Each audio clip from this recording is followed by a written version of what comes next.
दाखवा तुम्ही आमच्या समोर दाखवा, आम्ही त्याला उत्तर देऊ. भूमिका काय असणार? आमची एकच भूमिका आहे, आमचे नेते खंबीर आहेत. आता खंबीर खोटा मात्राला जाऊन ही 100% काम करून आणणार. आम्ही त्यांच्या समर्थनात रस्त्यावर आहे, त्या नागरिकाच्या समर्थनात रस्त्यावर आहे. ह्या धाराशिवचा विकास राणा जगदीश पाटील साहेब करूनच दाखवणार. हे काम होणारच.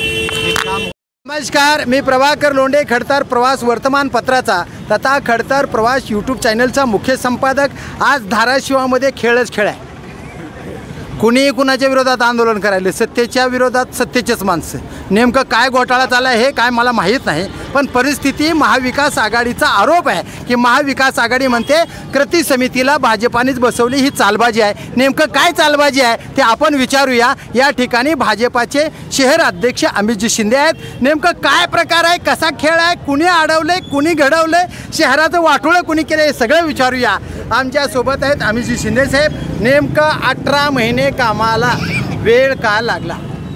हे तुम्ही त्या काळाचे आमदार, इथले खासदार यांना प्रश्न विचारा नाही. कुणी दबाव आणला मुख्यमंत्र्यावर माहीत आहे का तुम्हाला? फड मॅडमवर कोण दबाव आणला होता हे ओपन करू नये म्हणून? हे पण बघा ना. नेमकं दबाव आणलाय, कोणी आणलाय दबाव? विचारा तुम्ही त्यांना, विचारा प्रश्न. दादाने राणा दादाने मागच्या 8 दिवसामध्ये मंजुरी दाखवली ना, 40 कोटी रुपये आणली ना, आणि 2 दिवसामध्ये ते रद्द झालं. नेमकं काय करणार? 1-2 मिनिटं नाही सांगा ना. 2 काय बघा, 140 कोटी रुपयाची मंजुरी राणा दादाने आणली आणि 2 दिवसामध्ये ते रद्द झाले. नेमकं कुणी केलं? हे जे झारीतले शुक्राचार्य आहेत ना, यांनी केलं हे सगळं. हे सन्मान्य पालकमंत्र्याच्या कोपऱ्याला गोळ लावतायत. आज आम्ही तुमच्याकडे येतो, उद्या तुमच्याकडे येतो, हे कारण दाखवून हे केलेलं आहे त्यांनी. आणि यांना एवढीच काळजी वाटते ना, यांनी धाराशिवचे रस्ते यांच्या सत्तेत का केलं ना? तो सत्ता कुणाची आहे? त्यांची सत्ता होती तेव्हा का केलं नाही?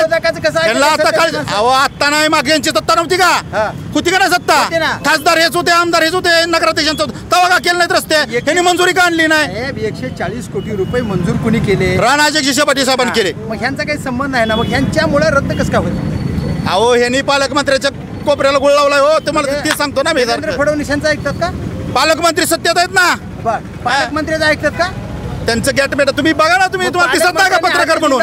पत्रकार म्हणून दिसत नाही का तुम्हाला? का पालकमंत्र्यांनी आदेश दिले मागच्या महिन्यामध्ये, आणि विशेष म्हणलं तर नगर परिषदेच्या शिवोला दिले होते 8 दिवसात कामाची सुरुवात करा म्हणून. मग पालकमंत्र्याचं काय ऐकलं नाही?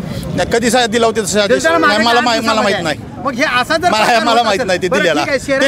त्यांनी यासाठी लावतो वगैरे ते बोलले माहिती. तुमची भूमिका काय? शहराचा विकास झाला पाहिजे. या ठिकाणी आम्ही फक्त पाठिंबा द्यायला आलो आमच्या बहिणीला. या ठिकाणी माझ्या माता भगिनी बसल्या, त्यांना भारतीय जनता पार्टी म्हणून आम्ही पाठिंबा देतो. आणि राणा जगदीश पाटील साहेबांच्या वतीनं आम्ही आश्वासित करतो, महायुतीच्या मार्फत आम्ही आश्वासित करतो, हे रस्ते होऊनच दाखवणार, हे करूनच दाखवणार. आणि हे रस्ते झालेच पाहिजे. जे अडवणार आहे त्याच्या विरोधात त्याला जनता दाखवेल. आम्ही जनता दाखवेल. साहेब भाजप म्हणून जे 100% राहणार, 100% राहणार. जनता दाखवेल त्यांना. या इलेक्शनला नगरपालिका सुकडा साफ करून टाकणार. तर हे आहेत अमित शिंदे साहेब. जे कोण हे काम अडवतील त्यांच्या विरोधात मी राहणार. पण महाराष्ट्र सरकार भाजपचं आहे, महाराष्ट्र सरकार भाजपचं, हे सुद्धा भाजपचे आहेत. मग त्यांच्या विरोधात जाणार का ते पाहूया येणाऱ्या काळातच. मी प्रभाकर लोंढे, खडतर प्रवास वर्तमानपत्राचा तथा खडतर प्रवास यूट्यूब चॅनलचा मुख्य संपादक.